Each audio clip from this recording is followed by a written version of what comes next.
സഹോദരങ്ങളെ, സർവശക്തനായ നാഥന്റെ അനുഗ്രഹം എപ്പോഴും നിങ്ങളിൽ ഉണ്ടാവട്ടെ. ഞാൻ ഹാരിസ് രാജാണ്. ഞാനൊരു വീഡിയോ ചെയ്തിരുന്നു. എൻ്റെ ഉമ്മയ്ക്ക് കൊറോണ ബാധിച്ച് ചികിത്സയിലായിരുന്നു. ആ ചികിത്സ കഴിഞ്ഞ് ആ സമയത്ത് ബില്ലടച്ചതിന് ശേഷം ഞാനൊരു വീഡിയോ ചെയ്തിരുന്നു. എനിക്ക് നേരിട്ടുണ്ടായ അനുഭവങ്ങളാണ് ഞാനതിൽ പറഞ്ഞത്.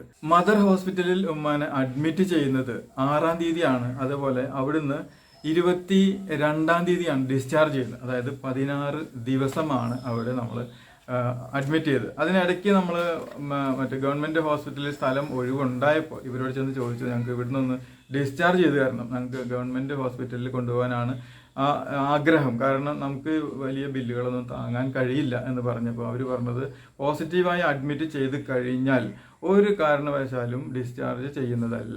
എപ്പോൾ നെഗറ്റീവ് ആവുന്നു അപ്പോൾ മാത്രമേ നിങ്ങളെ ഡിസ്ചാർജ് ചെയ്യുള്ളൂ, അതല്ലെങ്കിൽ ആൾ മരിക്കണം. അപ്പോൾ എന്തായാലും ഇനിയിപ്പോൾ ആൾ മരിച്ചിട്ട് ഡിസ്ചാർജ് ചെയ്യണ്ട, അപ്പോൾ നിങ്ങൾ ചികിത്സിച്ചോളാൻ പറഞ്ഞു. അങ്ങനെ ചികിത്സിച്ചതിന് ശേഷം 16 ദിവസത്തിന് ശേഷം നമുക്ക് തന്ന ബില്ലാണിത്. ഇതിൽ എഴുതിയിരിക്കുന്നത് 3,07,000 രൂപയാണ് ബില്ല്. മരുന്നുകളടക്കം എല്ലാ ചെലവുകളും അടക്കം 3,07,000. മറ്റുള്ള നമ്മുടെ പുറമേ നിന്നുള്ള ചെലവുകൾ വേറെ. അങ്ങനെ ഏകദേശം ഒരു 4 ലക്ഷത്തോളം രൂപ നമ്മൾ കടക്കാരനാവുകയാണ് ചെയ്തത്. ആ ഒരു വിഷമത്തോടു കൂടിയാണ് ഞാൻ അന്ന് ആ വീഡിയോ ചെയ്തത്. അപ്പോൾ അന്ന് ആ വീഡിയോയിൽ ഞാൻ ഒരുപാട് കാര്യങ്ങൾ പറഞ്ഞിരുന്നു. കൊറോണ വരാതിരിക്കാനും വന്നാൽ ചികിത്സിക്കാനും ഹോമിയോയ്ക്ക് അതിലുള്ള കാര്യങ്ങളും ആയുർവേദത്തിൽ അതിനുള്ള കാര്യങ്ങളും മറ്റു കാര്യങ്ങളൊക്കെ. അപ്പോൾ അതിനെക്കുറിച്ച് ഒരുപാട് സംശയങ്ങളാണ് ആളുകൾ എന്നോട് ചോദിച്ചത്. അപ്പോൾ അതിനുള്ള മറുപടികളാണ് ഇനി ഞാൻ പറയാൻ പോകുന്നത്. അപ്പോൾ ആ ഒരു വീഡിയോ ഏകദേശം 1 ലക്ഷത്തോളം പേര് കണ്ടു. അതുപോലെ ഒരുപാട് പേര് എന്നെ നേരിട്ട് വിളിക്കുകയും ചെയ്തു. വിളിച്ചിട്ട് എന്നോട് ഒരുപാട് സംശയങ്ങളാണ് ചോദിച്ചത്. കൊറോണ എങ്ങനെ വന്നു? ഒരു വീട്ടിൽ തന്നെ 2 പേർക്ക് വന്നു, ബാക്കിയുള്ളവർക്കൊന്നും വന്നില്ല. അതുപോലെ തന്നെ ഇത് വരാതിരിക്കാൻ നമുക്ക് എന്താണ് ചെയ്യാൻ കഴിയുക? വന്നാൽ ഗവൺമെൻറ് ഹോസ്പിറ്റലിൽ പോയാൽ നമുക്കുള്ള അനുഭവം എന്തായിരിക്കും? അവിടെ നമുക്ക് അഡ്മിഷൻ കിട്ടിയില്ലെങ്കിൽ പ്രൈവറ്റ് ഹോസ്പിറ്റലിൽ പോവേണ്ടി വരും. അങ്ങനെ പോയാൽ അവിടെ എന്തുണ്ടാവും? പ്രൈവറ്റ് ഹോസ്പിറ്റലുകാർ എന്തൊക്കെ ചികിത്സകളാണ് ഇതിന് ചെയ്യുന്നത്? അങ്ങനെ ചികിത്സ തന്നാൽ തന്നെ എത്രത്തോളം ബില്ല് ആവുന്നുണ്ട്? ഇനി ഹോമിയോയ്ക്ക് ഇതിൽ എന്തെങ്കിലും മരുന്നുണ്ടോ? ഹോമിയോയ്ക്ക് പ്രതിരോധ മരുന്നുകളുണ്ടോ? ആയുർവേദത്തിൽ എന്തെങ്കിലും ചെയ്യാൻ സാധിക്കുമോ? നമ്മുടെ ജീവിത ശൈലിയിൽ നമുക്ക് എന്തൊക്കെ ചെയ്യണം? അതുപോലെ ഒരുപാട് ചോദ്യങ്ങളാണ് ആളുകൾ എന്നോട് ചോദിച്ചത്. അപ്പോൾ എല്ലാ ചോദ്യങ്ങൾക്കും എനിക്ക് അതേ സമയത്ത് തന്നെ ഉത്തരം പറയാൻ കഴിഞ്ഞില്ലെങ്കിലും ഞാൻ അതിനു വേണ്ടി എല്ലാ ചോദ്യങ്ങൾക്കും ലഭിക്കാവുന്ന പരമാവധി ഉത്തരങ്ങൾ ഞാൻ കളക്ട് ചെയ്തിട്ടുണ്ട്. അത് നിങ്ങൾക്ക് അറിയിക്കുന്നതിന് വേണ്ടിയിട്ടാണ് ഈ വീഡിയോ ചെയ്യുന്നത്. ഏറ്റവും ആദ്യം എനിക്ക് നേരിട്ടുണ്ടായ അനുഭവങ്ങൾ പറയാം, അതിനുശേഷം നമുക്ക് മറ്റുള്ള കാര്യങ്ങളിലേക്ക് കടക്കാം. ഏറ്റവും ആദ്യം ഉമ്മയ്ക്ക് ശ്വാസം മുട്ട് ആണ് അനുഭവപ്പെട്ടത്. ശ്വാസം മുട്ട് അനുഭവപ്പെട്ടപ്പോൾ ജില്ലാ ആശുപത്രിയിലേക്ക് പോയി. അവിടെ ചെന്നപ്പോൾ ഉമ്മയ്ക്കും അനിയത്തിക്കും, അതുപോലെ അനിയത്തിയുടെ വീട്ടിലായിരുന്നു ഉമ്മ, അപ്പോൾ അവർക്കെല്ലാവർക്കും കൊറോണ ടെസ്റ്റ് നടത്തി. അപ്പോൾ നടത്തിയപ്പോൾ 2 പേർക്ക് കൊറോണ പോസിറ്റീവായിരുന്നു, ഉമ്മയ്ക്കും അതുപോലെ അനിയത്തിക്കും. അപ്പോൾ ഇത് എന്തുകൊണ്ട് ഒരു വീട്ടിൽ തന്നെ 2 പേർക്ക് കൊറോണ, ബാക്കി 3 പേർക്കും കൊറോണ ഇല്ല? അപ്പോൾ എന്തുകൊണ്ടെന്ന് നോക്കിയപ്പോൾ അവർ പ്രതിരോധ മരുന്ന്, ഹോമിയോയുടെ പ്രതിരോധ മരുന്ന് കഴിച്ചിരുന്നു. ആർസനിക്കം ആൽബം എന്ന മരുന്ന് അവർ കഴിച്ചിരുന്നു. അത് ഞാനും കഴിച്ചിരുന്നു. ഞങ്ങളുടെ വീട്ടിലായിരുന്നില്ല, അതുകൊണ്ട് ഞാനതിൽ പെടാത്തതുകൊണ്ട് അതിനെപ്പറ്റി പറയുന്നില്ല. ആ വീട്ടിൽ തന്നെ ഉള്ള 3 പേര് ഈ മരുന്ന് കഴിച്ചു, 2 പേര് കഴിച്ചില്ല. ഈ കഴിച്ച ആളുകൾക്ക് രോഗം വന്നില്ല. അപ്പോൾ അതൊരു നല്ലൊരു അനുഭവ പാഠമായിട്ട് ഞാൻ പറഞ്ഞിരുന്നു. ഇനി നമുക്ക് ചികിത്സിക്കാൻ പോയപ്പോൾ ഉണ്ടായ അനുഭവങ്ങളാണ് ഇനി പറയാൻ പോകുന്നത്. ആദ്യമായിട്ട് ഈ കൊറോണ സ്ഥിരീകരിച്ചത് ഗവൺമെൻറ് ജില്ലാ ആശുപത്രിയിലാണ്. ജില്ലാ ആശുപത്രി അധികൃതർ 2 പേർക്കും കൊറോണ പോസിറ്റീവ് സ്ഥിരീകരിച്ചു. എന്നിട്ട് അവർ പറഞ്ഞത്, നിങ്ങൾ തൽക്കാലം വീട്ടിലേക്ക് പോവുക, ബുദ്ധിമുട്ടൊന്നും ഇല്ലെങ്കിൽ വീട്ടിൽ തന്നെ ഐസൊലേറ്റ് ചെയ്ത് കഴിയുക. അത് ഇനി എന്തെങ്കിലും ബുദ്ധിമുട്ട്, ശ്വാസം മുട്ടോ അല്ലെങ്കിൽ ഹൃദയ സംബന്ധമായ അസുഖങ്ങളോ കിഡ്നി സംബന്ധമായ അസുഖങ്ങളോ എന്തെങ്കിലും നിങ്ങൾക്ക് ബുദ്ധിമുട്ട് ഉണ്ട് എന്നുണ്ടെങ്കിൽ ഞങ്ങളെ അറിയിക്കുക എന്നാണ് അവർ പറഞ്ഞത്. അങ്ങനെ നമ്മൾ വൈകുന്നേരം ആയപ്പോൾ അമ്മയ്ക്ക് കൂടുതൽ ശ്വാസം മുട്ട് ഉണ്ടായി. ആ സമയത്ത് അറിയിച്ചപ്പോൾ ജില്ലാ ആശുപത്രിയിലോ മെഡിക്കൽ ആശുപത്രിയിലോ ഒരു കൊറോണ പേഷ്യൻറ്റിനെ പോലും അഡ്മിറ്റ് ചെയ്യാനുള്ള സ്ഥലമില്ലാത്തത് കൊണ്ട് നിങ്ങൾ എത്രയും പെട്ടെന്ന് പ്രൈവറ്റ് ഹോസ്പിറ്റലുകളെ സമീപിക്കുക എന്നാണ് നമുക്ക് അവിടെ നിന്ന് കിട്ടിയ നിർദ്ദേശം. അതനുസരിച്ച് നമ്മൾ ഒരുവിധം പ്രൈവറ്റ് ഹോസ്പിറ്റലുകളിലൊക്കെ പോയി. എവിടെയും സ്ഥലം ഇല്ല, അതുകൊണ്ട് നമ്മൾ ഒളരി വരെ പോയിട്ട് അവിടെയുള്ള മദർ ഹോസ്പിറ്റലിൽ അഡ്മിറ്റ് ചെയ്യുകയും ചെയ്തു. അപ്പോൾ അവിടെ നമ്മൾ അഡ്മിറ്റ് ചെയ്യുമ്പോൾ ആദ്യം തന്നെ 25,000 രൂപ അവർ അഡ്വാൻസ് ചോദിക്കും. അതിനുശേഷം എത്രയാവും ബില്ല്, അങ്ങനെയുള്ള കാര്യങ്ങളൊന്നും അവർ പറഞ്ഞിട്ടുണ്ടായിരുന്നില്ല. അപ്പോൾ ഈ 3,07,000 രൂപ അടയ്ക്കുമ്പോൾ അവരൊരു കാര്യം കൂടി പറഞ്ഞു, ഇനി നിങ്ങൾ 14 ദിവസത്തിന് ശേഷം 14 ദിവസം ക്വാറന്റൈനിലിരിക്കുക, അതിന് 14 ദിവസത്തിന് ശേഷം വീണ്ടും വരിക, എന്നിട്ട് നമ്മളിപ്പോൾ ഈ നടത്തിയ ടെസ്റ്റുകളൊക്കെ ഒന്ന് വീണ്ടും ആവർത്തിച്ച് ചെയ്യണം. അപ്പോൾ ഇനി മാറിയിട്ടുണ്ടോ അല്ലെങ്കിൽ കൂടുതലുണ്ടോ അല്ലെങ്കിൽ പോസിറ്റീവായിട്ടുണ്ടോ വീണ്ടും എന്താണെന്നുള്ള കാര്യങ്ങൾ അറിയണമെന്നുണ്ടെങ്കിൽ ഈ ടെസ്റ്റുകളൊക്കെ വീണ്ടും നടത്തണം. ഏകദേശം അപ്പോൾ അന്നും വരും ഏകദേശം ഒരു 2,00,000-ഓളം രൂപ. അപ്പോൾ അങ്ങനെയാണ് അവർ നമ്മളെ പറഞ്ഞു വിട്ടത്. അത് അവരുടെ കുറ്റമല്ല, അവരുടെ നിയമങ്ങളും കാര്യങ്ങളും ഒക്കെ അവർക്ക് ചിലവുകൾ ഉണ്ടാവാം, എന്തൊക്കെയാണെന്ന് അറിയില്ല. ഒരു കൊറോണ പേഷ്യൻറ്റിനെ നമ്മൾ കൊണ്ട് ഹോസ്പിറ്റലിൽ അഡ്മിറ്റ് ചെയ്ത് കഴിഞ്ഞാൽ ഈ കൊറോണയ്ക്ക് എന്തായാലും മരുന്നില്ല. പിന്നെ അവരെന്താണ് ചെയ്യുന്നത്? ഓക്സിജൻ കൊടുക്കും. ആ ഓക്സിജൻ കൊടുക്കുന്നതിനൊരു ചാർജ് ഇടും. ഓക്സിജൻ കൊടുക്കാൻ വേണ്ടി കിടത്തുന്നത് ICUവിലാണെങ്കിൽ ICUയുടെ ചാർജ് ഇടും. പിന്നെ വെന്റിലേറ്റർ എന്ന് പറഞ്ഞൊരു സാധനം ഉണ്ട്, അതിനകത്ത് കൊണ്ടുപോയി ഇട്ട് കഴിഞ്ഞാൽ അതിൻ്റെ ചാർജ് ഇടും. ഇൻക്യുബേറ്ററിൽ മാത്രം എൻ്റെ ഉമ്മാനെ ഇട്ടിട്ടില്ല, കാരണം അത് ചെറുതാണ്, കുട്ടികളെ കിടത്തുന്നതായതുകൊണ്ട് ഉമ്മാനെ അതിൽ കൊള്ളാത്തതുകൊണ്ടാന്ന് തോന്നുന്നുണ്ട് അതിൽ കിടത്തിയിട്ടില്ല. അപ്പോൾ അതിൻ്റെ ചാർജ് മാത്രം ഇട്ടിട്ടില്ല. ബാക്കിയുള്ള എല്ലാ മെഷീനുകളും അവർ ഉപയോഗിച്ചിട്ടുണ്ട്. ആ ഉപയോഗിച്ച മെഷീനുകളുടെ എല്ലാം ചാർജ് നമുക്ക് കിട്ടിയിട്ടുണ്ട്. അപ്പോൾ ആ ഹോസ്പിറ്റലിൽ ഇനി ഈ ടെസ്റ്റ് ചെയ്യാനൊരു മെഷീനും ബാക്കിയില്ല. ഈ ടെസ്റ്റുകൾ വേണം എന്ന് തീരുമാനിക്കുന്നതും ഡോക്ടർമാരാണ്, വെന്റിലേറ്ററിൽ കിടത്തണമെന്ന് തീരുമാനിക്കുന്നതും ഡോക്ടർമാരാണ്, ICUവിൽ കിടത്തണമെന്ന് തീരുമാനിക്കുന്നത്, എന്തൊക്കെ ഇഞ്ചക്ഷൻ ചെയ്യണം ഒക്കെ ഡോക്ടർമാരാണ്. നമുക്കതിൽ യാതൊരു പങ്കുമില്ല. അവർക്ക് പരമാവധി എന്തൊക്കെ മരുന്നുകൾ ഈ ശരീരത്തിലേക്ക് കയറ്റാൻ പറ്റും അതൊക്കെ അവർ കയറ്റിയിരിക്കും. അതേപോലെ തന്നെ എന്തൊക്കെ ഹോസ്പിറ്റലിൽ സംവിധാനങ്ങളുണ്ടോ അതൊക്കെ അവർ ചെയ്തിരിക്കും. ഇതാണ് അവിടെ ചെയ്യുന്നത്. അപ്പോൾ അത് ഏതൊരു ഹോസ്പിറ്റലും അങ്ങനെ ആയിരിക്കും ചെയ്യുക. കാരണം അവർ ലോൺ എടുത്തിട്ടായിരിക്കും ഈ ഹോസ്പിറ്റൽ ഇങ്ങനെ കെട്ടിയുണ്ടാക്കിയിട്ടുണ്ടാവുക. ഒരുപാട് കോടികൾ ലോൺ എടുത്തിട്ടുണ്ടാവും. അതിന് ലോൺ അടയ്ക്കണം, പലിശ അടയ്ക്കണം. അപ്പോൾ അതിന് വേറെ ആരുമില്ല, മറ്റു രോഗികളൊക്കെ കുറവാണ്. അപ്പോൾ വരുന്നത് കൊറോണ പേഷ്യൻ്റ് ആണ്. അപ്പോൾ കൊറോണ പേഷ്യൻറ്റിൻ്റെ അടുത്ത് നിന്ന് അത് ഡിവൈഡ് ചെയ്ത് 10 പേഷ്യൻ്റ് ഉണ്ടെങ്കിൽ അവർക്ക് ഒരു മാസം 40 ലക്ഷം ചിലവുണ്ടെങ്കിൽ 4 ലക്ഷം 10 പേർക്കാണ് ഇട്ട് കൊടുക്കുക. അപ്പോൾ അതാണ് ഇപ്പോൾ മാനേജ്മെൻറ്റ്. അപ്പോൾ അത് അവർക്ക് അത് ചെയ്യാൻ പറ്റുള്ളൂ, കാരണം വരുമാനം ഇല്ലാതെ ഹോസ്പിറ്റലിൽ മുന്നോട്ട് കൊണ്ടുപോകാൻ പറ്റില്ല. അത് അവരുടെ ഭാഗത്തെ ന്യായങ്ങളാണ്. ഇപ്പം നമുക്ക് എന്ത് ചെയ്യാൻ കഴിയും, ഇങ്ങനെ കൊറോണ വരാതിരിക്കാൻ എന്ത് ചെയ്യും എന്നുള്ളതിനെ കുറിച്ചാണ് ഞാൻ കൂടുതൽ പറയാൻ ഉദ്ദേശിക്കുന്നത്. പക്ഷെ വന്നു കഴിഞ്ഞാൽ എന്ത് ചെയ്യും എന്നുള്ള കാര്യത്തിനെ കുറിച്ചുകൂടി നമുക്ക് പറയാം. എൻ്റെ ആ വീഡിയോ കണ്ടിട്ട് എനിക്ക് ഏറ്റവും കൂടുതൽ ഫോൺ കോളുകൾ വന്നത് ഇൻഷുറൻസിനെ കുറിച്ച് ചോദിക്കാൻ വേണ്ടിയിട്ടാണ്. ഈ കൊറോണ വന്നു കഴിഞ്ഞാൽ ഇൻഷുറൻസ് ലഭിക്കുമോ, ഏത് ഇൻഷുറൻസ് ആണ് അതിന് ലഭിക്കുക, സാധാരണ മെഡിക്കൽ ഇൻഷുറൻസ് ഈ കൊറോണയ്ക്ക് ഉപകാരപ്പെടുമോ, അല്ലെങ്കിൽ കൊറോണയ്ക്ക് മാത്രമായിട്ട് എന്തെങ്കിലും ഇൻഷുറൻസ് ഉണ്ടോ, ഇങ്ങനെയുള്ള ചോദ്യങ്ങളാണ് എന്നോട് ചോദിച്ചത്. അപ്പോൾ അതിലെനിക്ക് പറയാനുള്ളത്, കൊറോണയ്ക്ക് മാത്രമായിട്ട് ഒരു ഇൻഷുറൻസ് ഉണ്ട്, അത് മാത്രമേ കൊറോണയ്ക്ക് ഉപകാരപ്പെടൂ. അത് എല്ലാ ഇൻഷുറൻസ് കമ്പനിയിലും, ഒരുവിധ എല്ലാ ഇൻഷുറൻസ് കമ്പനിയിലും ഇപ്പോൾ അത് ഉണ്ട്. ഞാൻ എടുത്തിട്ടുള്ളത് ഓറിയന്റൽ ഇൻഷുറൻസ് കമ്പനിയുടെ ക്യാഷ്ലെസ് ഇൻഷുറൻസ് പോളിസിയാണ്. ഇത് ഏത് കമ്പനിയുടെ ഇൻഷുറൻസ് വേണമെങ്കിലും നിങ്ങൾക്ക് എടുക്കാം. നിങ്ങൾക്ക് ഏറ്റവും നല്ലതായി തോന്നുന്ന, നിങ്ങളുടെ ഏറ്റവും അടുത്തുള്ള, നിങ്ങൾക്ക് ഏറ്റവും ഇഷ്ടപ്പെട്ട ആശുപത്രിയിൽ അവർ ഏത് ഇൻഷുറൻസ് കമ്പനിയുമായിട്ടാണ് ടൈപ്പ് ഉള്ളത് ആ ഇൻഷുറൻസ് എടുക്കുന്നതാണ് നല്ലത്. കാരണം നമ്മൾ ഏതെങ്കിലും ഒരു ഇൻഷുറൻസ് എടുത്തു എന്നിട്ട് ഹോസ്പിറ്റലിൽ കൊണ്ടുപോയി ചെല്ലുമ്പോൾ ഈ ഇൻഷുറൻസ് ഇവിടെ എടുക്കില്ല, മറ്റേതാണ് എടുക്കുക എന്ന് പറയുമ്പോൾ നമുക്കതൊരു ബുദ്ധിമുട്ടാവും. പിന്നെ ആ ഇൻഷുറൻസ് എടുക്കുന്ന ഹോസ്പിറ്റൽ അന്വേഷിച്ച് പോകണം, അത് ചിലപ്പോൾ നമ്മുടെ അടുത്തുണ്ടായിന്ന് വരില്ല, ബുദ്ധിമുട്ടുകളാവും. അപ്പോൾ അതുകൊണ്ട് ഇൻഷുറൻസ് എടുക്കുന്നതിന് മുൻപ് നിങ്ങൾ അടുത്തുള്ള 1, 2, 3 ഹോസ്പിറ്റലുകളിൽ അന്വേഷിച്ചതിന് ശേഷം അവരെടുക്കുന്ന, അവരുമായി ടൈപ്പുള്ള ഇൻഷുറൻസ് എടുക്കാൻ പ്രത്യേകം ശ്രദ്ധിക്കണം. ഇൻഷുറൻസ് പരിരക്ഷ കിട്ടുന്നത് 18 വയസ്സിനും 60 വയസ്സിനും ഇടയ്ക്കുള്ള ആളുകൾക്ക് മാത്രമാണ്. അവർക്കാണ് രോഗം ബാധിക്കാനുള്ള സാധ്യത ഏറ്റവും കുറവ്. അതുകൊണ്ട് അവർക്കാണ് ഇൻഷുറൻസ് കൊടുക്കുക. കാരണം 60 വയസ്സിന് ശേഷം പെട്ടെന്ന് രോഗം ബാധിക്കാൻ സാധ്യത ഉള്ളത് കൊണ്ടാവാം ഇൻഷുറൻസ് കമ്പനി 60 വയസ്സിന് ശേഷമുള്ള ആളുകളെ ഒഴിവാക്കിയത്. അപ്പോൾ അതെന്തോ ആവട്ടെ, അപ്പോൾ ഈ പരിധിയിലുള്ള ആളുകൾക്കെങ്കിലും ഇൻഷുറൻസ് എടുക്കാൻ സാധിച്ചാൽ അത് നല്ലതായിരിക്കും. ഇനി ഇൻഷുറൻസ് തുകയെക്കുറിച്ച് പറയുകയാണെങ്കിൽ 1,600 രൂപ മുതൽ 1,800, 2,000 രൂപ വരെയാണ് പല ഇൻഷുറൻസ് കമ്പനികളും 10 മാസത്തേക്ക് ഇൻഷുറൻസ് പരിരക്ഷ ലഭിക്കുന്നതിന് വേണ്ടി വാങ്ങുന്നത്. അപ്പം അത് നമ്മൾ ഇൻഷുറൻസ് എടുത്തതിന് ശേഷം, ഇപ്പോൾ കൊറോണ വന്നിട്ട് ഇൻഷുറൻസ് എടുത്താൽ മതിയോ എന്ന് ചോദിച്ചാൽ പോരാ. കാരണം ഇൻഷുറൻസ് എടുത്തതിന് ശേഷം 1 മാസം കഴിഞ്ഞതിന് ശേഷമാണ് ഇൻഷുറൻസ് പരിരക്ഷ നമുക്ക് കിട്ടുള്ളൂ. അവിടുന്ന് അങ്ങോട്ട് 10 മാസത്തേക്കാണ് ഈ പരിരക്ഷ കിട്ടുക. അപ്പോൾ ഇൻഷുറൻസിൻ്റെ കാലാവധി തീരുന്നതിൻ്റെ 1 മാസം മുൻപ് അടുത്ത ഇൻഷുറൻസ് എടുക്കേണ്ടി വരും. അപ്പോൾ അത് പ്രത്യേകം ശ്രദ്ധിക്കണം.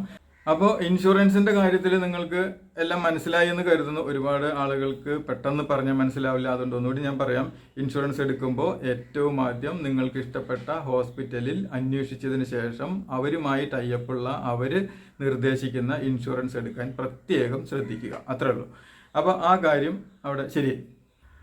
പിന്നീട് ഏറ്റവും കൂടുതൽ ചോദ്യം വന്നത് ഹോമിയോ പ്രതിരോധ മരുന്നിനെ കുറിച്ചാണ്. ഹോമിയോ പ്രതിരോധ മരുന്ന് 2 പേര് കഴിച്ചില്ല, ബാക്കിയുള്ളവരെല്ലാം കഴിച്ചു. കഴിച്ചവർക്ക് ആർക്കും അത് വന്നില്ല, കഴിക്കാത്തവർക്ക് വരികയും ചെയ്തു. അപ്പം ആ മരുന്നിനെ കുറിച്ച് ഒരുപാട് ചോദ്യങ്ങൾ വന്നു. ആഴ്സനിക്കം ആൽബം എന്നാണ് ഹോമിയോ മരുന്നിന്റെ പേര്. എല്ലാ ഗവൺമെന്റ് ഹോമിയോ ആശുപത്രികളിലും നിങ്ങൾക്ക് സൗജന്യമായി ആ ആഴ്സനിക്കം ആൽബം തരും. അപ്പൊ ആഴ്സനിക്കം ആൽബം എന്നാണ് ആ പ്രതിരോധ മരുന്നിന്റെ പേര്. അത് ഈ രൂപത്തിൽ ആയിരിക്കും കിട്ടുക. അതേപോലെ തന്നെ അത് ഇങ്ങനെയും ലഭിക്കും, അതായത് ഒരു സ്ട്രിപ്പായിട്ടും കിട്ടും. ചില സമയത്ത് ഇത് ഉണ്ടാവും, ഇത് ഇല്ലെങ്കിൽ ഇത് കിട്ടും. ചിലപ്പോൾ ഇതുണ്ടാവും, ഇതില്ലെങ്കിൽ ഇതായിരിക്കും കിട്ടും. അപ്പോൾ ഏതായാലും ആദ്യം നമുക്ക് ഇതിനെ കുറിച്ച് പറയാം. ഇത് കഴിക്കാനാണ് ഉദ്ദേശിക്കുന്നതെന്നുണ്ടെങ്കിൽ ഇതിൽ നിന്ന് 4 എണ്ണം എടുക്കുക. രാവിലെ എഴുന്നേറ്റ ഉടനെ പല്ല് തേച്ചതിന് ശേഷം ഇതിൽ നിന്ന് 4 എണ്ണം എടുത്ത് അലിയിച്ച് കഴിച്ചാൽ മതി. അത് 3 ദിവസം അടുപ്പിച്ച് കഴിക്കണം. ആ 3 ദിവസം കഴിഞ്ഞാൽ പിന്നെ 1 മാസത്തേക്ക് അത് കഴിക്കണം എന്നില്ല. പിന്നെ അത് കഴിഞ്ഞിട്ട് 20 ദിവസത്തിന് ശേഷം അല്ലെങ്കിൽ 1 മാസത്തിന് ശേഷം വീണ്ടും ഇതിൽ നിന്ന് 4 എണ്ണം വീതം രാവിലെ കഴിക്കുക, 3 ദിവസം കഴിക്കുക. അങ്ങനെ മാസത്തിൽ 3 ദിവസമാണ് അത് കഴിക്കേണ്ടത്. ഇനിയിപ്പോൾ ഈ സ്ട്രിപ്പാണെന്ന് വിചാരിക്കുക. ഈ സ്ട്രിപ്പ് ആണെങ്കിൽ ഇതിൽ നിന്ന് 3 എണ്ണം എടുക്കണ്ട, 1 എണ്ണം എടുത്താൽ മതി. ഒരു പിൽസ് എടുത്തതിന് ശേഷം അത് രാവിലെ വെറും വയറ്റിലാണ് ഇത് കഴിക്കാൻ. അത് മറക്കരുത്, വെറും വയറ്റിലാണ് കഴിക്കേണ്ടത്. രാവിലെ ഭക്ഷണമൊക്കെ കഴിച്ചാൽ അതിൻ്റെ മുകളിൽ ഇത് കഴിച്ചിട്ട് ഒരു കാര്യം ഉണ്ടാവില്ല. അപ്പോൾ വെറും വയറ്റിൽ അത് 1 എണ്ണം കഴിക്കുക. അതേപോലെ 3 ദിവസം കഴിക്കുക. ആ 3 ദിവസത്തിനിടയ്ക്ക് ഗ്യാപ്പ് വിടാൻ പാടില്ല. അപ്പോൾ അതിൻ്റെ ഗുണം കിട്ടില്ല. അപ്പോൾ അതിനുശേഷം 20 ദിവസത്തിന് ശേഷം 30 ദിവസത്തിൻ്റെ ഇടയ്ക്ക് വീണ്ടും നിങ്ങൾക്ക് ഒരു 3 ദിവസം തിരഞ്ഞെടുത്ത് കഴിക്കുമ്പോൾ ഓരോ 20 ദിവസത്തിനിടയ്ക്ക് അല്ലെങ്കിൽ മാസത്തിലൊരിക്കൽ 3 ദിവസം കഴിച്ചാലും മതി. അപ്പോൾ അതാണ് ഹോമിയോ. ഇനി വേറൊരു കാര്യം പറയാം. ഈ ഹോമിയോ മരുന്നുകൾ ഈ കൊറോണ വന്നാലും വന്നതിന് ശേഷവും ഹോമിയോ ഡോക്ടർമാർ ഒരുപാട് എന്നെ വിളിച്ചിരുന്നു. അവരുടെ കയ്യിൽ ഇതിൻ്റെ മരുന്നുണ്ട്, പക്ഷേ ആ മരുന്ന് ഉപയോഗിക്കാൻ WHO അനുവദിക്കുന്നതല്ല. അപ്പോൾ അതുകൊണ്ട് അവർക്കത് പറയാൻ നിവൃത്തിയില്ല. മരുന്നില്ലാത്ത ഒരു രോഗമാണ്. മരുന്നില്ലാത്ത രോഗത്തിന് അലോപ്പതിയും ഹോമിയോപ്പതിയും ആയുർവേദം ഒന്നും തന്നെ വ്യത്യാസമില്ല. കാരണം ആരടുത്തും മരുന്നില്ല. അപ്പോൾ പിന്നെ എല്ലാവർക്കും അത് പരീക്ഷിക്കാനുള്ള അനുവാദം കൊടുക്കേണ്ടതായിരുന്നു. പക്ഷെ അത് കൊടുത്തു കാണുന്നില്ല. കാരണം ഈ അസുഖം വന്നു കഴിഞ്ഞാൽ ശ്വാസം മുട്ടും അതുപോലെ മറ്റുള്ള അസുഖങ്ങളൊക്കെ വരുന്നത് കൊണ്ടായിരിക്കാം അതിന് അനുവദിക്കാത്തത്. എന്തായാലും ഇവരുടെ ഈ മരുന്നുകൾ കഴിച്ചാൽ ശ്വാസം മുട്ടം ഉണ്ടാവാതിരിക്കാനുള്ള കാര്യങ്ങൾ അവരുടെ അടുത്തുണ്ടെന്ന് പറയുന്നു. കൊറോണയ്ക്ക് മരുന്നുണ്ടെങ്കിലും ഹോമിയോയ്ക്കോ ആയുർവേദത്തിനോ അതിന് അനുമതി ഇല്ലാത്തത് കൊണ്ട് നമുക്കത് വീഡിയോയിൽ പോലും പറയാനും സാധിക്കില്ല. അപ്പോൾ ഇനി നമുക്ക് നോക്കാനുള്ളത് കൊറോണ വരാതിരിക്കാൻ എന്തൊക്കെ ചെയ്യണം, അല്ലെങ്കിൽ നമുക്ക് എന്തൊക്കെ ചെയ്യാം എന്നുള്ള കാര്യങ്ങളും ഒരുപാട് പേര് ചോദിച്ചിരുന്നു. അതുകൂടി ഞാൻ പറയാം. ആദ്യം തന്നെ നമുക്ക് വെള്ളം കുടിയിൽ നിന്ന് തന്നെ തുടങ്ങാം. വെള്ളം കുടിക്കുമ്പോൾ ഒരു കാരണവശാലും ഈ മഹാമാരി നമ്മുടെ രാജ്യത്ത് നിന്ന് വിട്ടു പോകുന്നത് വരെ തണുത്ത വെള്ളമോ അതുപോലെ തിളപ്പിക്കാത്ത വെള്ളമോ കുടിക്കാതിരിക്കുന്നതാണ് നല്ലത്. അപ്പോൾ വെള്ളം തിളപ്പിച്ചതിന് ശേഷം ഇതുപോലുള്ള ചില്ല് പാത്രത്തിൽ ഒഴിച്ചതിന് ശേഷം വേണം കുടിക്കാൻ. കാരണം അലുമിനിയോ അതുപോലുള്ള മറ്റുള്ള പാത്രങ്ങളോ ഉപയോഗിക്കാതിരിക്കുന്നതാണ് നല്ലത്. ചെമ്പ് പാത്രം നല്ലതാണ്, പക്ഷേ ചെമ്പ് പാത്രത്തിൽ വെള്ളമല്ലാത്ത ഒന്നും ചേർത്ത് ഉപയോഗിക്കാൻ പാടില്ല. അപ്പോൾ അതുകൊണ്ട് ഒന്നുകിൽ ചെമ്പ് പാത്രത്തിൽ നിങ്ങൾക്ക് നല്ല വെള്ളം ഒഴിച്ചതിന് ശേഷം അല്ലെങ്കിൽ തിളപ്പിച്ച വെള്ളം ഒഴിച്ചതിന് ശേഷം അതൊരു 5 മണിക്കൂറിന് ശേഷം ആ ചെമ്പ് പാത്രത്തിൽ സൂക്ഷിച്ച വെള്ളം കുടിക്കുന്നത് നല്ലതാണ്.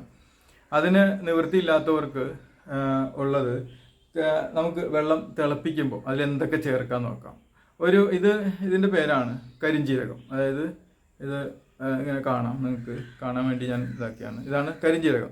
കരിഞ്ജീരകം വറുത്ത് പൊടിച്ച് 1 സ്പൂണ്, അത് നിങ്ങൾക്ക് ആവശ്യമുള്ളത് അത്ര ചേർക്കാം. ഒരുപാട് ചേർത്ത് കഴിഞ്ഞാൽ വെള്ളത്തിന് കയ്പ്പരസം വരും. അപ്പോൾ വെള്ളം തിളപ്പിക്കുമ്പോൾ 1 സ്പൂണ് കരിഞ്ജീരകം വറുത്ത് പൊടിച്ച പൊടി അതിൽ ചേർക്കുക. അതേപോലെ നല്ല ഇഞ്ചി പച്ച ഇഞ്ചി ഒരു ചെറിയൊരു പീസ് എടുത്തിട്ട്, ഇപ്പോൾ നമ്മൾ എത്ര വെള്ളമാണ് തിളപ്പിക്കാൻ ഉദ്ദേശിക്കുന്നത് അതിനുള്ള പാകത്തിന് നിങ്ങൾക്ക് സഹിക്കാവുന്ന ഒരു പരിധിക്ക് വെച്ചുകൊണ്ട് നിങ്ങൾക്കൊരു പീസ്, അതായത് ഇത്രയും പോകുന്ന ഒരു പീസ് നിങ്ങൾക്ക് ഉപയോഗിക്കാം. ഒരു ലിറ്റർ വെള്ളത്തിനോ 2 ലിറ്റർ വെള്ളത്തിനോ ഇത് മതിയാവും. അപ്പോൾ കരിഞ്ജീരകം 1 സ്പൂണ് പൊടിച്ചത്, ഇഞ്ചി ഒരു പീസ് എടുത്തിട്ട് നന്നായിട്ട് കുത്തി ചതച്ച് വേണം അതിലിടാൻ, വെറുതെ ഇട്ടാൽ പോരെ. അതേപോലെ വെളുത്തുള്ളിയുടെ ഈ അല്ലി ഉണ്ടല്ലോ, അത് ഒരു 5 or 6 നിങ്ങൾക്ക് ആവശ്യത്തിന് അതും കുത്തിച്ചതച്ച് അതിലിടുക. കൂടുതലായാൽ എരിവ് കൂടും വെള്ളത്തിന്. അതുപോലെ ഒരു ചെറുനാരങ്ങ എടുക്കുമ്പോൾ ഇത് നന്നായിട്ട് കഴുകണം. വിനാഗിരിയിൽ ഇട്ട് വെക്കണം, അല്ലെങ്കിൽ ഉപ്പ് വെള്ളത്തിൽ ഇട്ട് വെച്ച് കുറച്ച് നേരം ഇത് നന്നായി കഴുകിയതിന് ശേഷം ഉപയോഗിക്കണം. കാരണം ഇതിൻ്റെ പുറത്ത് കീടനാശിനി ധാരാളം ഉണ്ടാവും. അപ്പോൾ അതുകൊണ്ട് ഇത് കട്ട് ചെയ്ത് ചെറിയ പീസുകളാക്കി ഇതും ആ വെള്ളത്തിലിടുക. അതേപോലെ പച്ചമഞ്ഞൾ ഇതിപ്പോൾ ഉണക്കമഞ്ഞളാണ്, ഇത് കുത്തിച്ചതച്ചിട്ടാലും മതി. ഒരിക്കലും മഞ്ഞൾപ്പൊടി ഉപയോഗിക്കരുത്. കാരണം മഞ്ഞൾപ്പൊടിയിൽ എന്തൊക്കെ പൊടികളാണ് ഉള്ളത് നമുക്കറിയില്ല. അതിൽ ഏറ്റവും കൂടുതലുള്ളത് ഉറുമ്പുപൊടി എന്നൊക്കെ പറഞ്ഞ് കേട്ടിരിക്കുക. കാരണം മഞ്ഞൾപ്പൊടി കേട് വരാതിരിക്കാൻ വേണ്ടി അതിൽ ഉറുമ്പുപൊടി ചേർക്കുന്ന പറയുന്നത്. കീടനാശിനിക്കുള്ള മറ്റൊരു പേര് ഞാൻ എളുപ്പത്തിന് പറഞ്ഞു എന്നുള്ളൂ.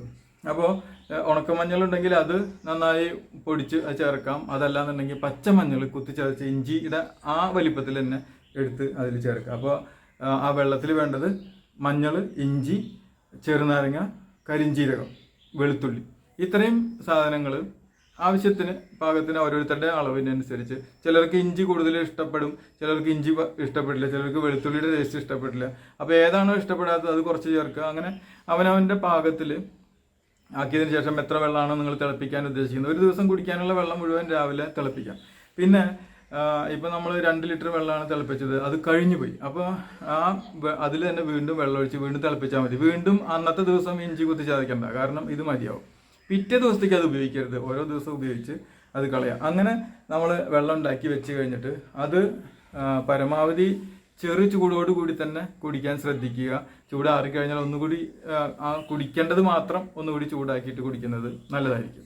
അപ്പോൾ അതാണ് വെള്ളം കുടിക്കുമ്പോൾ ശ്രദ്ധിക്കാനുള്ളത്. ഇനി കൊറോണയെ പ്രതിരോധിക്കാൻ വേണ്ടിയിട്ട് ചില ഭക്ഷണ സാധനങ്ങളുണ്ട്. കൊറോണയ്ക്ക് ഏറ്റവും പേടി മനുഷ്യ മനസ്സിനെയാണ്. നല്ല ധൈര്യമുള്ള ആളുകൾക്ക് നല്ല പ്രതിരോധ ശേഷി കൂടും എന്നാണ് പറയുന്നത്. നമ്മുടെ ട്രംപിനൊക്കെ കൊറോണ വന്നിട്ട് 4 ദിവസം കൊണ്ട് മാറി എന്നാണ് പറഞ്ഞിട്ട്. അദ്ദേഹത്തിൻ്റെ ധൈര്യം അത്രയുണ്ട്.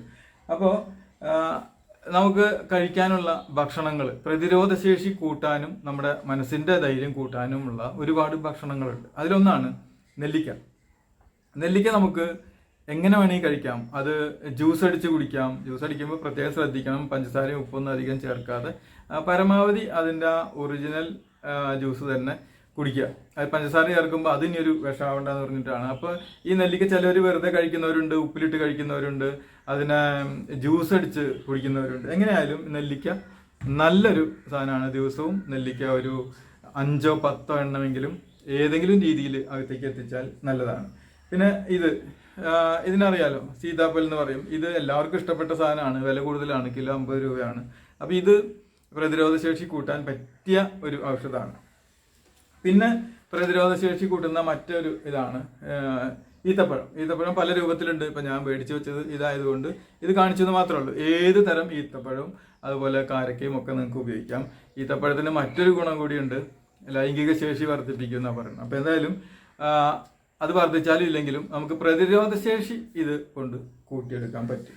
പിന്നെ പേഷ്യൻസിനും അതുപോലെ കൊടുക്കാൻ പറ്റിയ ഒരു ഇതാണ് ഓറഞ്ചിൻ്റെ ഏറ്റവും വലിയ പ്രത്യേകത എന്താണെന്ന് വെച്ചാൽ, ഓറഞ്ചിൻ്റെ ഇനിയിപ്പോൾ എത്ര കെമിക്കലോ അല്ലെങ്കിൽ എത്ര കീടനാശിനികളോ ഇതിൽ തളിച്ചാലും നമുക്കത് പ്രശ്നമാവുന്നില്ല. അപ്പോൾ ഇത് കഴിക്കുന്നതിന് മുൻപ് നന്നായിട്ട് സോപ്പ് വെള്ളത്തിൽ മുക്കി വയ്ക്കുക. കാരണം ഇത് ഒരുപാട് പേര് കടയിൽ വന്ന് തൊട്ട് നോക്കും. ഇത് വെറുതെയും വന്ന് തൊട്ട് നോക്കിയിട്ട് പോകും ആവശ്യമില്ലെങ്കിലും. അപ്പോൾ ആ തൊട്ട് നോക്കുന്ന ആളുകൾക്ക് എന്തെങ്കിലും ഉണ്ടെങ്കിൽ നമ്മളിത് കൈ കൊണ്ട് തൊടും. ഇതിങ്ങനെ തൊലി പൊളിക്കും കൈകൊണ്ട്. ആ കൈകൊണ്ട് തന്നെ ഇതിനുള്ളിലുള്ളതും അല്ലികളും നമ്മൾ തൊടും. അത് നേരിട്ട് അകത്തേക്ക് എത്തും. അപ്പോൾ അതുകൊണ്ട് ഇത് നന്നായിട്ട് കഴുകിയതിന് ശേഷം തൊലി പൊളിച്ച് ഒരു കത്തി കൊണ്ട് ഇങ്ങനെ വരച്ചിട്ട് തൊലി പൊളിച്ചെടുക്കുകയാണ് കൂടുതൽ നല്ലത്. എന്നിട്ട് അതും ആവശ്യത്തിന് നമുക്ക് കഴിക്കാൻ കഴിയുന്നിടത്തോളം കഴിക്കുക. അതേപോലെ കോഴിമുട്ടയും ദിവസം ഒരു 2 കോഴിമുട്ടയെങ്കിലും കഴിക്കുന്നത് നല്ലതാണ്. കോഴിമുട്ട കഴിച്ചാൽ കൊളസ്ട്രോൾ വരും അങ്ങനെയാണ് എന്നൊക്കെ പറയുന്നത് കേൾക്കാം. പക്ഷേ ഒറിജിനൽ ഈ നല്ല കോഴിമുട്ട, നാടൻ കോഴിമുട്ടയൊക്കെ കഴിച്ചാൽ കൊളസ്ട്രോൾ വരില്ല. ഈ കൊളസ്ട്രോൾ ഈ അനാവശ്യ കൊളസ്ട്രോൾ ഇതിലില്ല, നല്ല കൊളസ്ട്രോൾ മാത്രമേ അതിലുള്ളൂ. അതേപോലെ ബട്ടർ, ഇത് നിങ്ങൾക്ക് അറിയാമല്ലോ. ഇത് ഇങ്ങനെ ജ്യൂസ് അടിക്കാൻ പറ്റില്ല. ഇത് ഒന്ന് നന്നായി പഴുത്ത് ഒരു കറുത്ത കളറാവും. അത് അതിന് ശേഷം നമുക്കിത് ജ്യൂസ് അടിക്കുക. ഒരു ടേസ്റ്റും ഇല്ലാത്തൊരു പഴമാണ്. ടേസ്റ്റ് കിട്ടണമെന്നുണ്ടെങ്കിൽ മധുരമോ അതുപോലെ മറ്റുള്ള കാര്യങ്ങളൊക്കെ ചേർക്കേണ്ടി വരും. അപ്പോൾ അതും നല്ലൊരു ഭക്ഷണം ആണ്. അതുപോലെ നല്ല ഭക്ഷണ സാധനങ്ങളെ കുറിച്ച് ഞാനിപ്പോൾ പറഞ്ഞു. ഇനി നമുക്ക് കഴിക്കാൻ പാടില്ലാത്ത ചില ഭക്ഷണ സാധനങ്ങൾ കൂടി പറയാം. പുറത്തുനിന്ന് ലഭിക്കുന്ന റെഡി ടു ഈറ്റ്, നേരിട്ട് കഴിക്കാവുന്ന ഭക്ഷണങ്ങൾ ഒരുപാട് നമുക്ക് പുറത്തുനിന്ന് കിട്ടും. ഹോട്ടലുകളിൽ നിന്നായാലും ബേക്കറിയിൽ നിന്നായാലും അതുപോലെ ഫുട്പാത്തിൽ നിന്നായാലും ഒക്കെ നമുക്ക് വാങ്ങിച്ച് അതേപോലെ തന്നെ കഴിക്കാവുന്ന ഒരുപാട് ഭക്ഷണ സാധനങ്ങൾ ഇന്ന് മാർക്കറ്റിൽ കിട്ടും. ഇതൊന്നും കഴിക്കരുത്. കാരണം അതിന് സാധ്യത കൂടുതലാണ്. കാരണം ബ്രെഡ് നമ്മൾ കഴിക്കുമ്പോൾ വാങ്ങുമ്പോൾ നമ്മൾ പാക്ക് ചെയ്ത് നമുക്ക് കിട്ടുന്നു. ഈ പാക്ക് ചെയ്യുന്നത് ആളുകൾ കൈകൊണ്ടായിരിക്കാം, ചിലപ്പോൾ ഗ്ലൗസ് ഉപയോഗിച്ചിട്ടായിരിക്കാം. ചില ബേക്കറികളിൽ ഉള്ള ആളുകൾക്ക് അസുഖങ്ങളുണ്ടായിരിക്കാം, അവർ തുമ്മാം. അതുപോലെ ഹോട്ടലുകൾ ഭക്ഷണം അവർ പാകം ചെയ്ത് പാക്ക് ചെയ്യുന്നു. അവർ ഏത് കൈ കൊണ്ടതൊക്കെയാണ്, എന്ത് രീതിയിലാണത് പാക്ക് ചെയ്യുന്നതെന്ന് നമുക്കറിയാൻ പറ്റില്ല. അപ്പോൾ അതുകൊണ്ട് പരമാവധി ഹോട്ടലുകാരും മറ്റുള്ളവരും ക്ഷമിക്കുക, അല്ലാതെ ഒരു രക്ഷയില്ല. ഈ രോഗം വരാതിരിക്കാൻ വേണ്ടി ഇത് പറഞ്ഞു കൊടുക്കാതിരിക്കാനും നിവൃത്തിയില്ലാത്തതുകൊണ്ടാണ്. വഴിയിൽ വെച്ച് കാണുമ്പോൾ കല്ലെടുത്തെറിയാൻ നിൽക്കരുത്. ഭക്ഷണ സാധനങ്ങളുടെ കാര്യം പറയുമ്പോൾ ഈ പുറത്തുനിന്നുള്ള ഭക്ഷണങ്ങൾ അധികം ആളുകളും ഇപ്പോൾ കഴിക്കാതെ ആയിട്ടുണ്ട്. അതുകൊണ്ട് തന്നെയാണോ എന്നൊരു സംശയമുണ്ട്. ഹോസ്പിറ്റലുകളിൽ രോഗികളുടെ അളവും വളരെ കുറവാണ്. പൊറോട്ട കഴിക്കൽ നിർത്തിയപ്പോൾ തന്നെ ഒരുപാട് രോഗികൾ ഹോസ്പിറ്റലിൽ കുറഞ്ഞു എന്നാണ് അറിയാൻ കഴിഞ്ഞത്. കാരണം പൊറോട്ട ഉണ്ടാക്കുന്ന മൈദ കൊണ്ടാണ്. മൈദയിൽ മനുഷ്യ ശരീരത്തിന് ആവശ്യമായ ഒന്നും തന്നെ ഇല്ലാന്ന് എല്ലാവർക്കും അറിയാവുന്ന കാര്യമാണ്. പക്ഷേ മൈദ കൊണ്ട് ഉണ്ടാക്കിയ എല്ലാ സാധനങ്ങൾക്കും നല്ല ടേസ്റ്റാണ്. ടേസ്റ്റിന് കാരണം അതിൽ ചേർക്കുന്ന മറ്റുള്ള സാധനങ്ങളാണ്. അതിൽ ചേർക്കുന്ന എണ്ണയും. ഇപ്പോൾ പൊറോട്ടയിൽ എന്ന് പറഞ്ഞാൽ ആകെക്കൂടി അതിൽ നിന്ന് മനുഷ്യ ശരീരം ആഗിരണം ചെയ്യുന്ന ഓയിൽ മാത്രമേ അതിലുള്ളൂ. ആ ഓയിലാണെങ്കിൽ ആവശ്യമില്ലാത്തതുമാണ്. അപ്പോൾ പൊറോട്ട മൊത്തത്തിൽ കേടല്ലാതെ നല്ലതൊന്നും തരുന്നില്ല. അതേപോലെ തന്നെ മൈദ കൊണ്ട് ഉണ്ടാക്കുന്ന എല്ലാ സാധനങ്ങളും ശരീരത്തിന് കേടാണ്. ഇതൊക്കെ കഴിക്കാതെ ആയപ്പോൾ ഒരുപാട് രോഗങ്ങൾക്ക് കുറവുണ്ട്. അപ്പോൾ ഭക്ഷണ സാധനങ്ങളുടെ കാര്യങ്ങൾ ഏകദേശമൊക്കെ ഞാൻ പറഞ്ഞു തന്നു എന്ന് വിചാരിക്കുന്നു. ഇനി പറയാനുള്ളത് മാസ്കുകളെ കുറിച്ചാണ്. മാസ്കുകളെ കുറിച്ച് പറയുമ്പോൾ അതും ഏകദേശം ഹോസ്പിറ്റലുകളെ പോലെ തന്നെ വലിയ ഒരു വ്യവസായമായി മാറിയിരിക്കുകയാണ്. മാസ്കുകളെ കുറിച്ച് പറയുമ്പോൾ ഞാൻ ആദ്യമായിട്ട് വാങ്ങിയ മാസ്കിനെ കുറിച്ചാണ് ഞാൻ പറയുന്നത്. ഇത് ഞാൻ ഡൽഹിയിൽ നിന്ന് വാങ്ങിയ മാസ്കാണ്. N95 മാസ്ക് എന്നാണ് ഇതിനെ പറയുന്നത്. ഇതിനകത്തൊരു സിസ്റ്റം കാണാം. ഇത് പുറത്തു നിന്നുള്ള വായു അകത്തേക്ക് കടക്കാതെ അകത്തുനിന്നുള്ള വായുവിനെ മുഴുവനായിട്ടും പുറത്തേക്ക് തള്ളിവിടാനുള്ള ഒരു സിസ്റ്റമാണിത്. കാരണം ഇത് പൊടി പടലങ്ങളിൽ നിന്ന് നമ്മളെ രക്ഷിക്കും. നമുക്ക് നല്ലതാണ്. പക്ഷേ ഒരു കൊറോണ പേഷ്യൻ്റ് ഇത്തരം മാസ്ക് ധരിച്ചു കഴിഞ്ഞാൽ അയാളുടെ കൊറോണ വൈറസ് പുറത്തു പോകാൻ ചാൻസ് ഉണ്ട്. കാരണം ഇത് ഓപ്പൺ ആവും. അങ്ങോട്ട് എയർ വിടുമ്പോൾ ഇത് ഓപ്പൺ ആവുകയും ഉള്ളിലേക്ക് വലിക്കുമ്പോൾ ഇത് അടയുകയും ചെയ്യും. അപ്പോൾ ഇത് ഒരിക്കലും കൊറോണ ഉള്ള ആളുകൾ ഉപയോഗിക്കാതിരിക്കുന്നതാണ് നല്ലത്. കാരണം ഇത് ഉപയോഗിക്കുന്നത് കൊറോണ പേഷ്യൻ്റ് ആണെങ്കിൽ അദ്ദേഹത്തിൻ്റെ വൈറസ് പുറത്തേക്ക് വരാനുള്ള ചാൻസ് കൂടുതലാണ്. അപ്പോൾ അതുകൊണ്ട് ഇത്തരം മാസ്കുകൾ ഉപയോഗിക്കാതിരിക്കുക. അത് മാത്രമല്ല, ഈ മാസ്കിന് അന്ന് എൻ്റെ അടുത്ത് നിന്ന് വാങ്ങിയത് 250 രൂപയാണ്. അപ്പോൾ ഇതിൽ നിന്ന് അവരെടുക്കുന്ന ലാഭം നിങ്ങൾക്ക് മനസ്സിലാവണമെങ്കിൽ മറ്റുള്ള മാസ്കുകളുടെ വില കൂടി നോക്കണം. അത് ഞാൻ കാണിച്ചു തരാം. ഇഷ്ടംപോലെ മാസ്കുകൾ മാർക്കറ്റിൽ അവൈലബിൾ ആണ്. എൻ്റെ അടുത്ത് തന്നെ ഇതുപോലുള്ള വീഡിയോകൾ ചെയ്യുന്നതുകൊണ്ട് ഒരുപാട് ആളുകൾ വളരെ വിലക്കുറവിൽ മാസ്കുകൾ നമ്മളെ ഏൽപ്പിച്ചിട്ടുണ്ട് ആളുകൾക്ക് എത്തിക്കാൻ വേണ്ടിയിട്ട്. അപ്പോൾ അതിൽ ഈ ടൈപ്പ് മാസ്ക് ആണ് നിങ്ങൾ ഉപയോഗിക്കുന്നുണ്ടെങ്കിൽ ഇത് ഒരു കാരണവശാലും രണ്ടാമത് ഉപയോഗിക്കരുത്.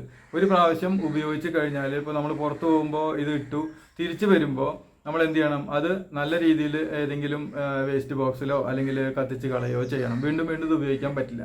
ചില ആളുകൾ മാസ്ക് ഉപയോഗിക്കുന്നത് കാണാം. ഇപ്പോൾ ഇങ്ങനെ ആണ് ഇത് ഇടേണ്ടത്. ഈ മാസ്ക് ഇങ്ങനെ ഇടാതെ ചില ആളുകൾ കുറെ കഴിഞ്ഞിട്ട് ശ്വാസം വിട്ടു, എന്തായാലും കുറച്ച് കഴിഞ്ഞാൽ ശ്വാസം വിട്ടു, അപ്പോൾ ആളുകൾ അതിങ്ങനെ ഇടും. അപ്പോൾ അവർക്ക് എന്തിനാ അത് അങ്ങനെ ചെയ്യുന്നതെന്ന് അറിയില്ല. അങ്ങനെ ഇടുന്നതുകൊണ്ട് ഒരു ഉപകാരമില്ല. കാരണം ഇത് ഉപദ്രവം ഉണ്ട് താനും. കാരണം ചിലപ്പോൾ നമ്മൾ കുറേ നേരം ഇങ്ങനെ ഇട്ടു, ആ സമയത്ത് നമ്മുടെ ഈ ഭാഗത്തൊക്കെ ഏതെങ്കിലും കൊറോണ പേഷ്യൻ്റ് തുമ്മിയിട്ടോ ഒക്കെ പോവുകയാണെങ്കിൽ ഇവിടെയൊക്കെ അതിൻ്റെ അണുക്കളുണ്ടാവും. അത് താടിയുടെ ഇവിടെയൊക്കെ ഉണ്ടാവും. അതിനെ നമ്മളിങ്ങനെ വലിച്ച് താഴേക്കിടുമ്പോൾ ആ താടിയുടെ അവിടെ പറ്റി പിടിച്ചിട്ടുള്ള കൊറോണ വൈറസുകൾ മുഴുവൻ ഈ മാസ്കിൻ്റെ അകത്തേക്ക് ശേഖരിച്ചതിന് ശേഷം കുറച്ച് കഴിഞ്ഞിട്ട് പോലീസുകാർ അല്ലെങ്കിൽ ആരെങ്കിലും കാണുമ്പോൾ ഇങ്ങനെയാക്കും. അപ്പോൾ ഇവർക്ക് മാസ്ക് ഇടാതെ നടക്കുന്ന ആളേക്കാൾ കൂടുതൽ ആപത്താണ് മാസ്ക് ഇങ്ങനെ ഇടുന്നവർക്കുണ്ടാവുക. അപ്പോൾ അതുകൊണ്ട് ഈ വീഡിയോ കണ്ടതിന് ശേഷം ആരും തന്നെ മാസ്ക് ഇപ്പം നമ്മളെ മന്ത്രിമാരൊക്കെ കാണാം ഈ ചാനൽ ചർച്ചയ്ക്ക് താടിയിൽ മാസ്ക് ഇട്ടത്. ഇത് ആളുകൾ കണ്ടിട്ട് അത് അനുകരിക്കും. അത് വളരെ ആപത്താണ്. മാസ്ക് ഇടാതിരുന്നാൽ പോലും ഇങ്ങനെ ഇടരുത് എന്നുള്ളതാണ് എനിക്ക് പറയാനുള്ളത്. ഇനി ഇതിൻ്റെ വിലകളെ കുറിച്ച് ഞാൻ പറഞ്ഞുതരാം. ഇപ്പോൾ ഇത് തുണി കൊണ്ട് അടിക്കുന്ന മാസ്കാണ്. ഇപ്പം ഞാൻ കാണിച്ചു തന്നത് ഈ ഒരു മാസ്ക് ഉണ്ടല്ലോ, ഇത് ചൈനയിൽ നിന്ന് വരുന്നതാണ്.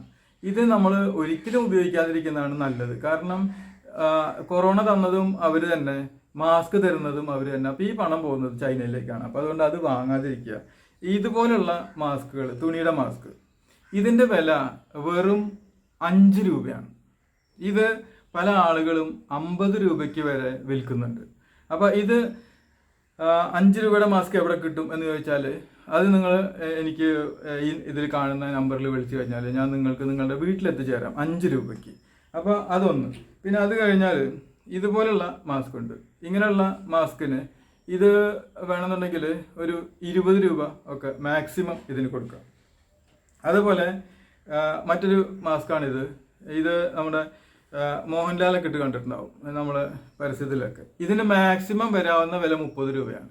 ഇത് 100 രൂപയ്ക്കും 80 രൂപയ്ക്കും 70 രൂപയ്ക്കും 150 രൂപയ്ക്കൊക്കെ വിൽക്കുന്നത് കാണാം. ഇതിന് വെറും 30 രൂപയ്ക്ക് നമുക്ക് കിട്ടും. അതേപോലെ ഇത് വേറൊരു മാസ്കാണ്. ഇത് 2 ലെയറാണ്. ഇത് അകത്ത് വേറെ പുറത്ത് വേറെ. ഇതിന് വരുന്ന വില 20 രൂപ. അപ്പോൾ ഇത്രയൊക്കെയുള്ളൂ. 5 രൂപ, 10 രൂപ, 20 രൂപ, മാക്സിമം 30 രൂപ. ഇതിലും കൂടുതൽ മാസ്ക് വാങ്ങേണ്ട ആവശ്യമില്ല. അപ്പോൾ നിങ്ങൾക്ക് ഇനി മാസ്ക് വാങ്ങാൻ പോകുമ്പോൾ നിങ്ങൾ ചോദിച്ചു കഴിഞ്ഞാൽ നിങ്ങൾക്ക് അത് മനസ്സിലാവും. അപ്പോൾ ഈ മാസ്കുകൾ ഒരിക്കലും പുറത്ത് പോയി കഴിഞ്ഞാൽ അകത്ത് വരുമ്പോൾ അത് സോപ്പ് വെള്ളത്തിൽ, നേരിട്ട് സോപ്പ് വെള്ളത്തിൽ ഇട്ടേക്കുക. ഇതൊക്കെ എത്ര കാലം വേണമെങ്കിൽ നിങ്ങൾക്ക് ഉപയോഗിക്കാം. സോപ്പ് വെള്ളത്തിലിടുക, ഒരു കുറച്ച് സമയം കഴിഞ്ഞാൽ അത് എടുക്കുക, നല്ല വെള്ളത്തിലൊന്ന് മുക്കുക, വീണ്ടും ഉണക്കിയിട്ട് വീണ്ടും നമുക്ക് ഉപയോഗിക്കാം. അപ്പോൾ മാസ്ക് ഉപയോഗിക്കുമ്പോൾ ഇത്തരം കാര്യങ്ങൾ താടിയിൽ ഒരിക്കലും വെക്കാതിരിക്കുക. ഉപയോഗിച്ചില്ലെങ്കിലും കുഴപ്പമില്ല. ഉപയോഗിച്ചില്ലെങ്കിൽ ഫൈൻ മാത്രമേ വരുള്ളൂ. ഉപയോഗിച്ചാൽ കൊറോണ വരും. അതുപോലെ പുറത്തേക്ക് പോകുമ്പോൾ പരമാവധി ഒരു ചെറിയൊരു സാനിറ്റൈസർ നമ്മുടെ കയ്യിൽ വെക്കുക. ചില സ്ഥലങ്ങളിലൊക്കെ സാനിറ്റൈസറിൻ്റെ കുപ്പി മാത്രമേ ഉണ്ടാവുള്ളൂ, അതിനകത്തൊന്നും ഉണ്ടാവില്ല. ഉദാഹരണത്തിന് ഈ ATMകളിലൂടെ പെട്ടെന്ന് വൈറസ് പകരാൻ ചാൻസ് ഉണ്ട്. അപ്പോൾ അതുകൊണ്ട് എപ്പോഴും നമ്മൾ പുറത്ത് പോകുമ്പോൾ ഇതുപോലെ ഏത് കമ്പനി ആയാലും കുഴപ്പമില്ല, ഒരു സാനിറ്റൈസർ, അല്ലെങ്കിൽ നമുക്ക് സാനിറ്റൈസർ വലിയ ലിറ്റർ കണക്കിന് വാങ്ങാൻ കിട്ടും. അത് നമ്മൾ ചെറിയൊരു കുപ്പിയിലാക്കി കൊണ്ടുപോയാൽ മതി. അത് സ്പ്രേ അടിക്കുന്ന ടൈപ്പ് ഉണ്ട്. ഇങ്ങനെ സ്പ്രേ അടിക്കാൻ പറ്റും. അങ്ങനത്തെ ഉണ്ട്. ഈ സ്പ്രേ അടിക്കുന്നതിൻ്റെ ഗുണം എന്താണെന്ന് വെച്ചാൽ, നമുക്ക് ആരെങ്കിലുമൊക്കെ മൊബൈലൊക്കെ നമുക്ക് ആർക്കെങ്കിലും കൊടുക്കേണ്ടി വരാം, അല്ലെങ്കിൽ ആരുടെയെങ്കിലുമൊക്കെ മൊബൈൽ നമുക്ക് വാങ്ങി വിളിക്കേണ്ടി വരാം. അപ്പോൾ നമുക്ക് ഇതൊന്ന് സ്പ്രേ ചെയ്ത് കൊടുത്തിട്ട് നമുക്കത് വിളിക്കാൻ പറ്റും. അപ്പോൾ സ്പ്രേ ചെയ്യുന്ന ടൈപ്പോ അല്ലെങ്കിൽ മറ്റേതെങ്കിലും തരത്തിലുള്ള സാനിറ്റൈസറോ കയ്യിൽ വെക്കുക. സ്പ്രേ ചെയ്യാവുന്നതാണ് നല്ലത്. കാരണം എന്താണെന്ന് വെച്ചാൽ മൊബൈലിൽ, അതുപോലെ കമ്പ്യൂട്ടർ, ലാപ്ടോപ്പ്, കീബോർഡ്, ഇതൊക്കെ നമുക്ക് പുറത്തു നിന്നുള്ള പൊതു സാധനങ്ങൾ ഉപയോഗിക്കുമ്പോൾ ATMലൊക്കെ പോകുമ്പോൾ നമുക്ക് നമ്മുടെ കയ്യിലും അടിക്കാൻ പറ്റും. വേണമെങ്കിൽ ആ കീബോർഡിൽ നമുക്ക് ഇത് അടിക്കാൻ പറ്റും. അപ്പോൾ അത് കൊണ്ടുപോകുന്നത് നല്ലതാണ്. എല്ലാവർക്കും സാധിച്ചൊന്നും വരില്ല. സാധിക്കുന്നവർ അത് കൊണ്ടുപോകുക, അല്ലെങ്കിൽ ഗ്ലൗസ് ഇട്ടിട്ട് പോവുക. വരുന്ന വഴിക്ക് ഗ്ലൗസ് അത് എടുത്തിട്ട് അത് റോഡിൽ അവിടെ ഇവിടെയും കൊണ്ട് കളയരുത്. അത് നല്ല രീതിയിൽ അത് നശിപ്പിച്ച് കളയാം. സ്നേഹമുള്ള സഹോദരങ്ങളെ, നിങ്ങളുടെ ഒരുവിധം എല്ലാ ചോദ്യങ്ങൾക്കും ഞാൻ ഉത്തരം നൽകി എന്ന് പ്രതീക്ഷിക്കുന്നു. അപ്പോൾ കൊറോണ വന്നു കഴിഞ്ഞാൽ മെഡിക്കൽ കോളേജിലേക്കോ മറ്റുള്ള ഹോസ്പിറ്റലിലേക്കോ മാത്രം പോവുക. അവിടെ സ്ഥലം ഇല്ലാന്നുണ്ടെങ്കിൽ അവനവൻ്റെ വീട്ടിൽ തന്നെ റെസ്റ്റ് എടുക്കുക.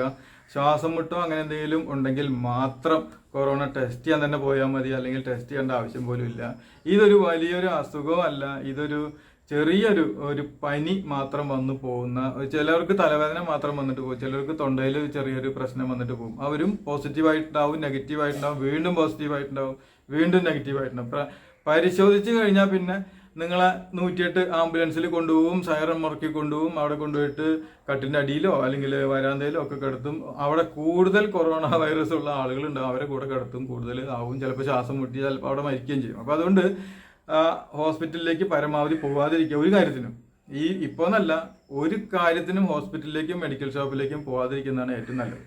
പരമാവധി നമ്മുടെ തന്നെ നാടൻ കാര്യങ്ങൾ ചെയ്യുക. തീരെ നിവൃത്തിയില്ലെങ്കിൽ മാത്രം ഹോസ്പിറ്റലിലേക്ക് പോവുക. അതേപോലെ കൊറോണ വരാതിരിക്കുന്നതിന് വേണ്ടി ഉള്ള ഭക്ഷണ കാര്യങ്ങളും വെള്ളം കുടിക്കേണ്ട കാര്യങ്ങളും ഒക്കെ പറഞ്ഞു കഴിഞ്ഞു. പിന്നെ അതുപോലെ ഇൻഷുറൻസിൻ്റെ കാര്യം പറഞ്ഞു. തീർച്ചയായിട്ടും ഹോസ്പിറ്റലുകാരെ സമീപിച്ച് അവർ നിർദ്ദേശിക്കുന്ന ഇൻഷുറൻസ് എടുക്കുക. നല്ല ഭക്ഷണങ്ങൾ കഴിക്കുക, പുറത്തുനിന്നുള്ള ഭക്ഷണങ്ങൾ കഴിക്കാതിരിക്കുക, മാസ്ക് താടിയിലിടാതിരിക്കുക. പിന്നെ അതുപോലെ എല്ലാ കാര്യങ്ങളും ഒരുവിധമൊക്കെ പറഞ്ഞു തന്നിരിക്കും. ഇനി എന്തെങ്കിലും തരത്തിൽ ആർക്കെങ്കിലും എന്തെങ്കിലും സംശയം ഉണ്ടെങ്കിൽ നിങ്ങൾക്ക് ഈ നമ്പറിൽ വിളിക്കാം. ഏത് കാര്യം എനിക്ക് അറിയാവുന്നതാണെങ്കിൽ ഞാൻ പറഞ്ഞു തരാം, അറിയാത്തതാണെങ്കിൽ ആരോടെങ്കിലുമൊക്കെ ചോദിച്ചിട്ട് നിങ്ങൾക്ക് പറഞ്ഞു തരാൻ ഞാൻ ശ്രമിക്കാം.